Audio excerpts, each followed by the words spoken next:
Hi అండి, welcome to Kiran properties. Present మనకి చందానగర్లో HMDA లేఅవుట్లో ఒక రీసేల్ ప్లాట్ వచ్చిందండి. దానికంటే ముందు మీరు డిస్క్రిప్షన్లో కిరణ్ ప్రాపర్టీస్ హైదరాబాద్.com వెబ్సైట్ ఉంటుందండి.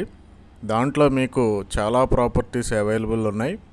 ఆ వెబ్సైట్ ఒకసారి చెక్ చేయొచ్చు. అయితే ప్రజెంట్ చందానగర్లో మారుతీనగర్లో మనకు ఒక హెచ్ఎండిఏ లేఅవుట్లో 220 గజాలు వెస్ట్ ఫేసింగ్ ప్లాట్ రీసేల్కి వచ్చిందండి.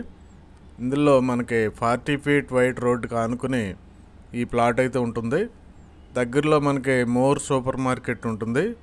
ఇది చాలా డీసెంట్గా ఉంటుంది ప్లేసు, చుట్టూ హౌసెస్ అపార్ట్మెంట్స్తో ఉంటుంది. అయితే దీని రేట్ వచ్చి మనకి 80,000 రూపీస్ పర్ స్క్వేర్ యార్డ్ చెప్తున్నారు ఓనర్సు. గజం 80,000 రూపాయలు చెప్తున్నారు. కాబట్టి ఎవరైనా ఇంట్రెస్ట్ ఉంటే డిస్క్రిప్షన్లో ఉన్న కిరణ్ ప్రాపర్టీస్ నెంబర్కి కాల్ చేయండి. అలాగే వీడియోని అందరికీ షేర్ చేయమని రిక్వెస్ట్ చేస్తున్నాం. అలాగే లైక్ చేయండి. Thank you very much.